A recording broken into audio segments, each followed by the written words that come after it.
Hello అండి. Hi welcome back to my channel. ఈరోజు మనము ఎంతో టేస్టీగా సమ్మర్ స్పెషల్ బాదం మిల్క్ ఎలా చేసుకోవాలో చూపిస్తున్నానండి. ఈ బాదం మిల్క్ ఇష్టం లేని వారు ఎవరు ఉంటారు చెప్పండి. చాలా ఇష్టం అందరికీ. నాకైతే చాలా ఇష్టం అండి ఈ బాదం మిల్క్ అనేది. అయితే ఈరోజు నేను ఈ బాదం పాలు ఎలా చేసుకోవాలో చూపిస్తున్నా. చిన్నపిల్లలకి అడిగిన పెద్దవాళ్ళ దాకా చాలా ఇష్టంగా తాగుతారు. పిల్లలకు రోజు మార్నింగ్ కొద్దిగా ఇచ్చినా చాలండి. చాలా హెల్త్ బెనిఫిట్స్ అయితే ఉంటాయి పిల్లలకి. అంటే బోన్స్ గిట్టంగా గట్టిపడడం కానీ, పెద్దవాళ్ళు అయితే నైట్ పూట తాగి వండుకుంటే నిద్ర కూడా చాలా మంచిగా వస్తుంది. అందుకే ఎంతో టేస్టీ బాదం మిల్క్ ఎలా చేసుకోవాలో చూపిస్తున్నానండి. వీడియో ఎక్కడ స్కిప్ చేయకుండా పూర్తిగా చూడండి. ముందుగా బాదం పాలకి ఏమేమి కావాలో చూద్దాం. ఇక్కడ ఒక హాఫ్ కప్పు షుగర్ తీసుకోవాలి. అలాగే ఒక 3-4 గంటలు నానబెట్టుకున్న బాదం అయితే తీసుకోవాలండి. ఒక 30 నుంచి 35 దాకా బాదం అయితే తీసుకున్నాను నేను. లేకుంటే అప్పటిదప్పుడు మీరు వేడి వాటర్ పోసుకున్న ఈజీగా పొట్టు అనేది వెళ్ళిపోతుంది. నెక్స్ట్ కస్టర్డ్ పౌడర్ అండి. కస్టర్డ్ పౌడర్ ఒక 2 స్పూన్స్ అలా తీసుకున్నా. అలాగనే కాజు, బాదం, పిస్తా 3 సన్నగా కట్ చేసి పక్కకు పెట్టుకోవాలి. నెక్స్ట్ ఒక కప్పులో కస్టర్డ్ పౌడర్ తీసుకున్నాం కదా, అందులో కొద్దిగా పాలు వేసుకొని ఉండలు లేకుండా కలుపుకొని పక్కకు పెట్టుకోవాలండి.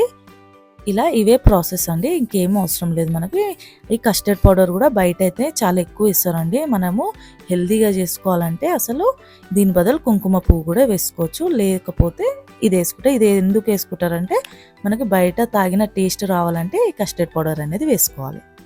ఓకే, నెక్స్ట్ ఒక 1/2 లీటర్ పాలైతే ఇలా మసలు పెట్టుకోవాలండి. నేను ఒక 1/2 లీటర్ పాలు తీసుకున్నా. వాటర్ ఏం వేయకుండా మసలు పెట్టుకోవాలి పాలు. ఇలా పాలు బాగా మసలినాక షుగర్ అనేది వేసుకోవాలండి. షుగర్ నేను ఒక 1/2 కప్పు షుగర్ అయితే వేస్తున్నా. మీకు ఎంత స్వీట్నెస్ కావాలో చూసి మీరైతే వేసుకోవచ్చు.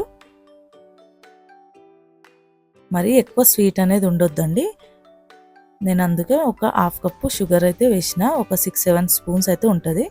నెక్స్ట్ బాదంది పొట్టు తీసేసుకున్నాక మిక్సీ జార్లో వేసుకొని కొద్దిగా పాలు అనేది వేసుకొని పేస్ట్ లెక్క మిక్సీ పట్టుకోవాలండి.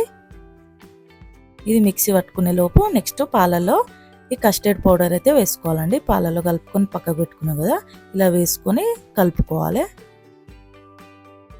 నేనైతే ఇక్కడ ఎక్కువ వేస్తలేనండి, కొద్దిగానే వేస్తున్నా. ఇలా వేసుకున్నాక ఒక 2 మినిట్స్ అయ్యాక మనము మిక్సీ పట్టుకున్న బాదం పేస్ట్ ఉంది కదా, ఆ పేస్ట్ కూడా వేసేసుకుందాం. ఇలా బాదం పేస్ట్ వేసుకొని మొత్తం కొద్దిగా చిక్క అయ్యే వరకు మరిగించుకోవాలి. పాలని పొంగొచ్చే వరకు. ఇక్కడ చూస్తున్నారు కదా, ఒక 2-3 మినిట్స్ అయితే మంచిగా ఇలా పొంగొస్తుంది. ఇలా చిక్కగా ఉండాలండి బాదం మిల్క్ ఎప్పుడైనా. అంతే అండి. ఇలా ఒక పొంగొచ్చాక గ్యాస్ ఆఫ్ చేసేసుకొని ఒక బౌల్లోకి అయితే సర్వ్ చేసుకుందాం. చిక్కని టేస్టీ బాదం మిల్క్ అయితే రెడీ అయిపోయింది. మనకి చల్లగున్నా వేడిగున్నా చాలా బాగుంటుందండి. వేడివేడిగా తాగినా సూపర్గా ఉంటుంది. అలానే చల్లగా అయినాక కూడా సూపర్గా ఉంటుంది. పక్కా ట్రై చేయండి మీరు కూడా. లాస్ట్కు కొద్దిగా డ్రై ఫ్రూట్స్ మనం కట్ చేసి పెట్టుకున్నాం కదా, ఆ డ్రై ఫ్రూట్స్ అనేది వేసేసుకొని ఫ్రిడ్జ్లో పెట్టుకుని ఇలా వేసేసుకున్నాక చల్లగా అయినాక గ్లాసులలో వేసి పిల్లలకి ఇస్తే వద్దు అనకుండా ఇంకా కావాలని వేసుకొని తాగుతారు. అంత బాగుంటుంది టేస్ట్.